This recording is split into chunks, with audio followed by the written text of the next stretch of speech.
Hey guys, welcome back to the channel. This is your host, Chris Corey with Shadows Techland. So I've been obviously, we've all been using browsers for quite a long time. I've gone through, tried various different ones over the years. Obviously it's personal preference on what everyone likes and dislikes. I used Firefox for a really long time, started to run into quirky issues with it, then I moved over to Chrome. Chrome I find to be a great browser, but it definitely has some pros and cons. Obviously, one of the pros, I liked it for a while. Obviously, it's personal preference, but one of the things that I find really terrible, and obviously it's gotten better over the different versions, it does have a pretty active update cycle, but one of the things that I find quite, for better lack of words, annoying, disturbing, whatever you want to call it, Chrome has a really bad memory leak issue. So one of the things that Chrome does is every single one of your tabs is another resource. So as an example, I'll show you. So if you come down to here, you will notice that there is, in my case, 14 different versions of Brave browser opened, which is quite similar to what Chrome does. Is every single tab and every single plugin that you have basically is its own sandbox and its own instance, so it ends up memory leaking and a lot of RAM ends up getting used. Now obviously RAM isn't much of a problem as it used to be, because as the technology has gotten better, obviously we're in 2020 now, people usually have fairly good systems with a decent amount of RAM. Obviously the more tabs you have open, the more RAM you're going to use. If you run into memory leaks, that can become a problem. I've noticed just having 4 or 5 tabs open in the plugins that I do use that Chrome got really bad with memory leaks, which caused me to do my own research and try different browsers. One of the things that I ran into is a kind of a newer browser that's come up. Obviously it's been around for a while, but it's called Brave. Now it looks very similar and it works very similar to Chrome.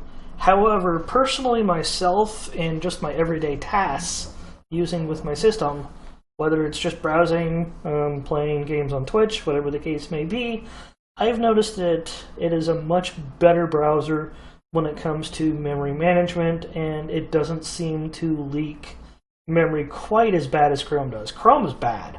Like I ended up moving away from Chrome because of the last, I don't know, 4 or 5 different versions. I found that I ran into a crap ton of memory leaks, to where I would sometimes see upwards of 4 or 5 gigs used in RAM. Now, obviously, with your average computer user, younger generation mostly, we had better systems. Now, like your grandparents, older generation possibly, they may have older systems that don't have as much RAM, and that would affect them, obviously, more. Obviously, your mileage will vary depending on what it is that you have and how much money you've spent on said system. That's just kind of to be expected. Now, a couple of things that I do find that I really like about Brave, a couple of things. First of all is Brave itself, it bakes in a ad blocking service that they have built directly into the browser, so you don't have to go ahead and rely on yet another plugin that you can go ahead and use, like AdBlock Plus or Origin or things of that nature. It's literally built right into the browser itself, which is completely awesome. That I like a lot, and it does a really good job. Now, obviously, I already have Pi-hole, so I'm kind of dual layers of ad blocking, if you want to call it. But the nice thing is I don't have to go get yet another plugin, which is yet another plugin that can cause issues and can crash and cause memory leaks, because it's just more crap that you're loading into your browser. So that's one of the things that I like about it. Another thing that I like about Brave browser is the fact that it has Tor elements built in. That way you can go ahead and have privacy when it comes to being on the internet, browsing, whatever the case may be, just your general everyday use. So again, you don't have to go and install Tor and go ahead and be able to browse that way.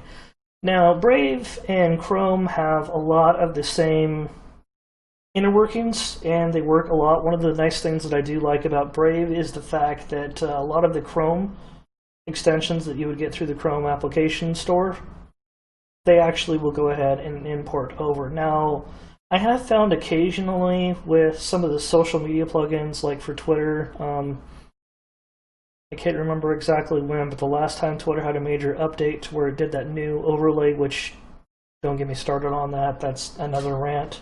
That is a absolutely horrible looking overlay.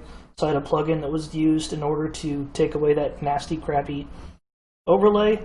That doesn't work anymore with the Brave browser because they haven't updated the plugin. Who knows if that's going to happen or not.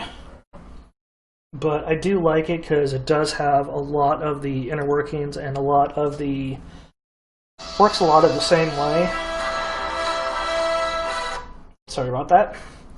And then a couple of the differences, but they work a lot of the same. So Chrome, for example, it does have the incognito mode, which is basically a private tab or window that you would open to browse the internet privately and securely to where it doesn't track or log cookies. With Brave, it uses basically private mode, which is kind of along the same lines, basically the same thing.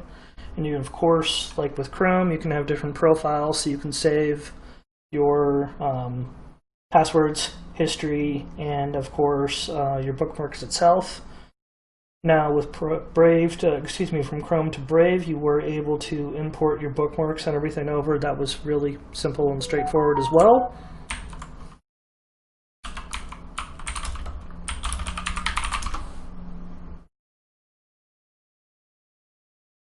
Now, one of the things that I did read not too long ago, that there was some confusion when it comes to Brave on that it was leaking some of your browser information.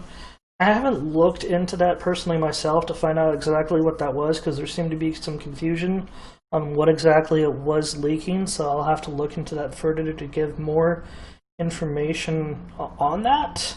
But if you look at a couple of pieces here. Now, Chrome, of course, one of the drawbacks, pros, cons, whatever you want to call it, is the built-in password manager.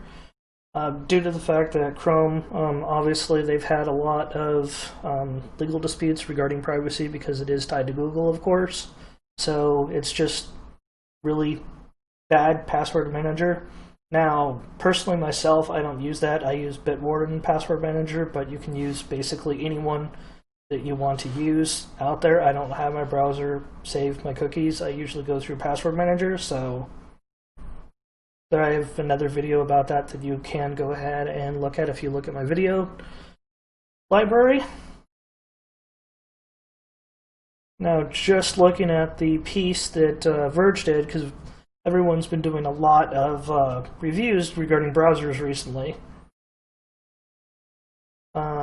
One of the things they're saying, just kind of skimming a couple things here, is Brave, speed and privacy over Chrome, and the switch, it prompted to proper password manager, so that's a good thing there. Also, CAPTCHA seems to be a little bit better. Obviously, when it comes to browsers, that's kind of your own personal opinion, but I have basically moved away from Chrome at this point because of all of the memory leak issues that I was running into. Now, even running Chrome without any browser extensions, plugins at all, running it basically vanilla and doing my day-to-day tasks, I still ran into memory issues, so I basically moved away from Chrome. So basic takeaway that you could probably take from this, if I were to sum it up really quickly, both of them are great browsers. I personally find for my daily tasks that Chrome has a lot of memory leak issues. Now, Brave, one of the things that, like I said, that it does well is the fact that it doesn't have as many memory leaks that I find, at least. Your mileage, of course, will vary. I find that Brave has a better password manager. built into it, even though I don't use it personally myself. Also, the fact that it has the built-in ad blocking baked into the browser itself without needing the plugin, and elements of Tor. I would personally recommend it and think that you guys should give it a try yourself. If you have any other further questions, you guys can definitely go ahead and reach out to me on my social media. Otherwise, you can join my Discord community, and I do stream every Monday, Wednesday, Friday on Twitch, so you can go ahead and ask any questions there when I am live. Otherwise, have a good day. Be safe, you guys, for 4th of July that are traveling, and I will see you guys later. Have a good day.